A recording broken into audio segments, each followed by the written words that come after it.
My fiancée posted a photo sitting on her ex's lap with "Sometimes you miss the old days."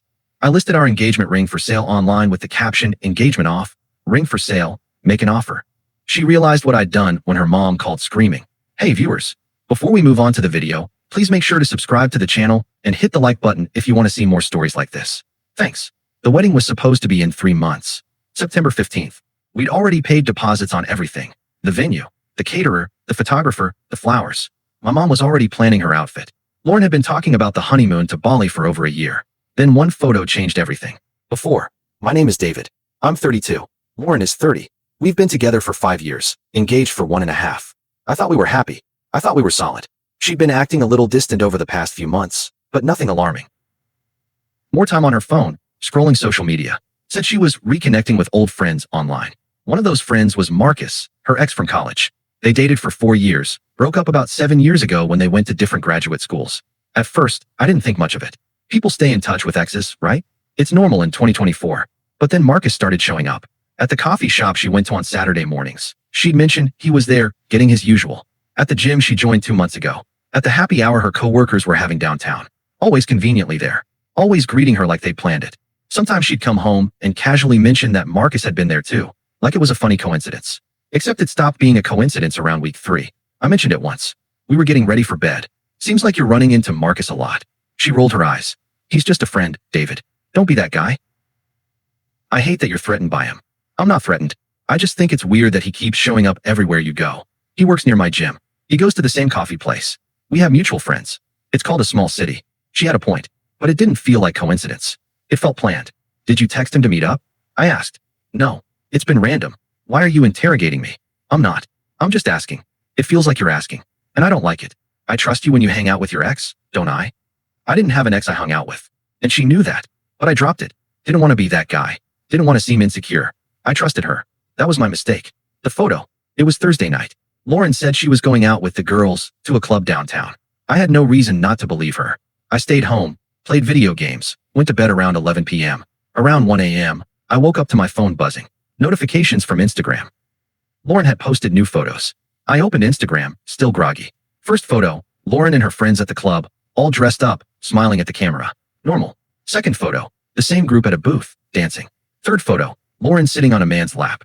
That man was Marcus. His arm was around her waist. They were both laughing. Her head was tilted back, carefree. They looked comfortable together. Intimate.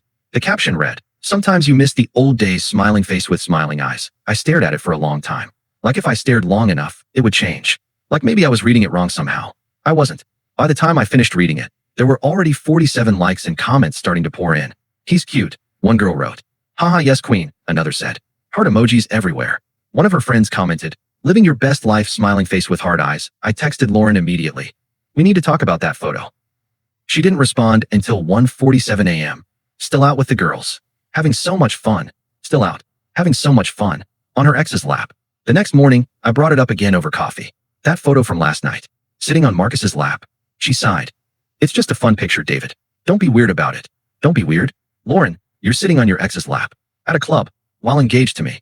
It's not like that. You're being paranoid. What's it like then? I'm going to brunch with my mom. We can talk about this later if you want to be dramatic about it. She left.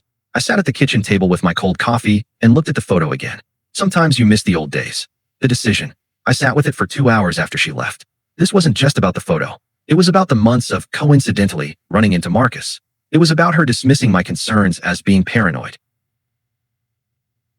It was about her going to a club with her ex, sitting on his lap, and posting it for 1,200 people to see, and thinking that was fine. It was about the fact that I was about to marry someone who thought this was acceptable. I went to the safe and pulled out the engagement ring. 1.5 carats, custom band, 14K white gold. I'd spent $12,000 on it. Spent 2 years deciding it was perfect. Bought it before I even proposed because I wanted to be sure. She'd worn it for 18 months and bragged about it constantly. Showed it to everyone. Posted photos of it. Made it part of her identity on Instagram. I looked at it for a moment. Then I got my phone. The listing. I opened Facebook Marketplace and created a new listing. Engagement ring. 14K white gold with 1.5 carat diamond. I took a professional photo of the ring on black velvet. It looked pristine. Beautiful. Expensive. I wrote the description. 14K white gold band with 1.5 carat round diamond solitaire. Excellent condition, barely worn. Comes with original appraisal and certificate of authenticity. asking $9,500, below market value for quick sale. Then I wrote the title, engagement off, ring for sale, make an offer. Came with too much baggage. My thumb hovered over the post button. I was about to do something that couldn't be undone. Once this was out there, everyone would see it. Her family, her friends, people from work, random strangers. The story would be obvious. I posted it anyway. 2:14 p.m. Friday. I also posted it to my personal Facebook with the same caption. Shared with 1,200 friends. Within 5 minutes, I had messages asking about the ring. Genuine inquiries. One woman said her daughter was getting engaged and asked if it was still available. I told her I'd let her know by end of business. Then I waited. The call. Lauren didn't find out until 4:47 p.m. She didn't see it herself. Her mom called her. Not texted. Called. I know this because my phone rang about 10 minutes later, and it was Lauren, and she was screaming. What the fuck are you doing? Selling a ring, I said calmly. You can't just, that's my ring. You can't sell it without asking me. Actually, I can. It's in my name, I paid for it, and technically the engagement hasn't been finalized yet, so the ring remains my property. This is insane. Take down the post. Everyone is seeing this. I know, that's the point. You're being cruel and vindictive. We can work through this. I took a breath. Can we? Because from where I'm sitting, you were sitting on your ex's lap last night at a club telling the internet you missed the old days. That didn't seem like it needed working through. Long pause. So that's what this is about. You're going to throw away our entire relationship because of one photo. The photo is the last straw, Lauren, not the first. You don't understand. It was just, I hung up. She called back 4 times in the next 10 minutes. I didn't answer. She texted, please, we need to talk. This is crazy. I didn't respond. The explosion. What happened next was actually faster than I expected. My phone rang. It was her dad, Robert. David, what the hell is going on? Lauren's hysterical.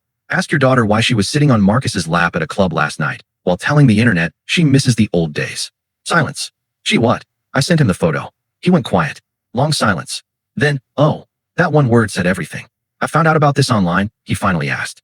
Yeah, same way everyone else did. Robert didn't say much after that. Just said he'd handle it and hung up. Apparently, he went straight to Lauren's mom, Patricia, and showed her everything. The photo, the marketplace listing, the Facebook post, my caption. I didn't hear the conversation directly, but I heard about it secondhand from my mom, who heard from Patricia's sister, who Lauren had called crying. Apparently, Patricia was furious. Not at me, at Lauren. What were you doing sitting on your ex's lap?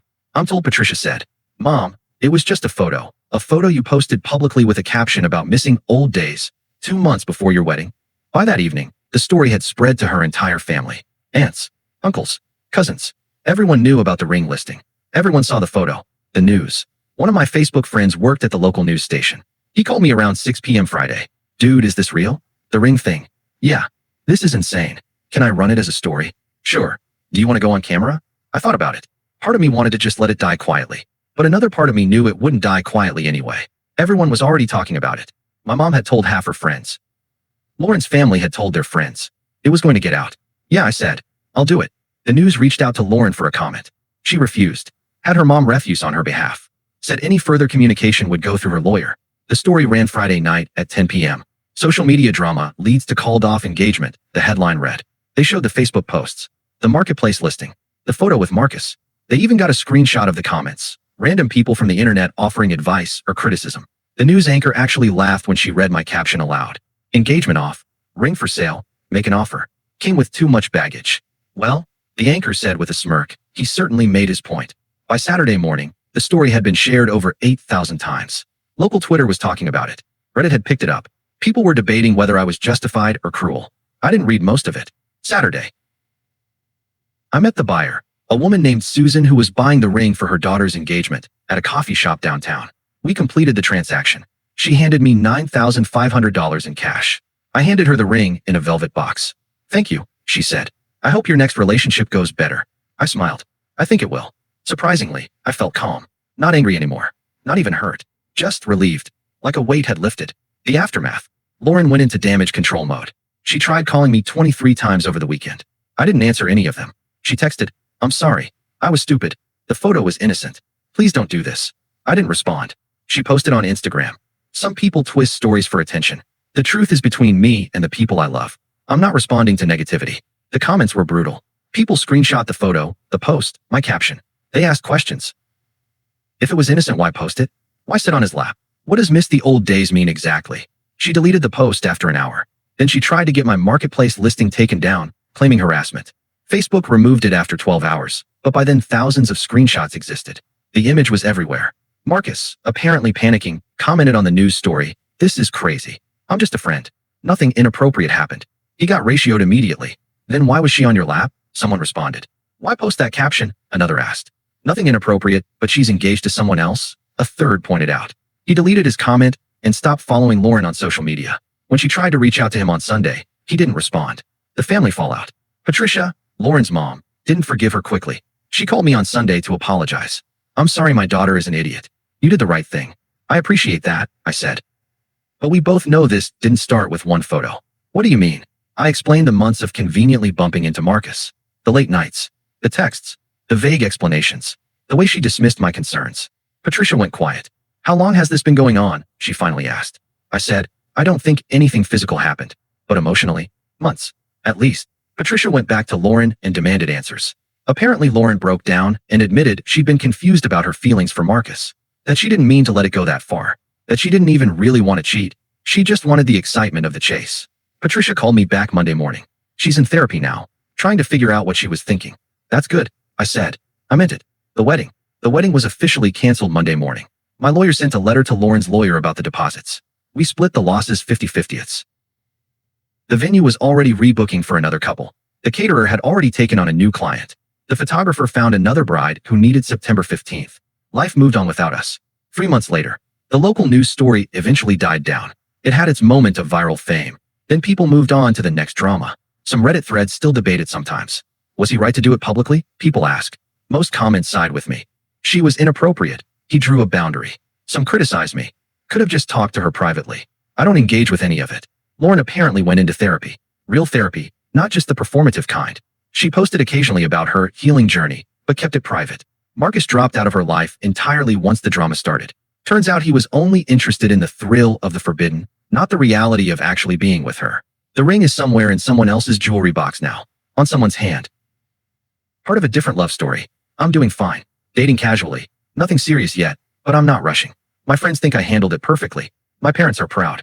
Even some of Lauren's family admitted privately that I did the right thing. The reflection. People sometimes ask if I regret going public with it. If I should have just broken up with her quietly, privately, without humiliating her. Here's the thing. I wasn't trying to humiliate her. I was refusing to hide what happened. She chose to post a photo sitting on her ex's lap with a caption about missing old days. She made that public. She shared that with 1,200 people. I simply responded with the truth, that the engagement was off and the ring was for sale. Some people say I was cruel. Maybe I was. But I wasn't unkind. I didn't lie. I didn't exaggerate. I stated facts. And sometimes stating facts publicly is more powerful than suffering silently. She taught me that when she posted the photo. I just took the lesson further. Now, 6 months after the breakup, Lauren emailed me. Just once. Subject line, "I'm sorry." She apologized for the photo, for her behavior, for not respecting my concerns when I brought them up. She acknowledged that she was emotionally unfaithful. She said she'd been in therapy for months and understood now that she was seeking validation from Marcus because she was insecure about herself. She didn't ask for forgiveness. She just wanted me to know. I read it once. Appreciated it. Didn't respond. I was already moved on. The ring is gone. The wedding is canceled. The relationship is over. And I'm okay with that. Because I learned something important. Sometimes the most powerful response to betrayal isn't revenge or silence. It's simply the truth, told loudly enough that everyone can hear it. She posted her truth publicly. I just responded in kind. And that made all the difference. Thanks for watching. Make sure to subscribe to the channel and hit the like button. What do you think about this story? Share it in the comments.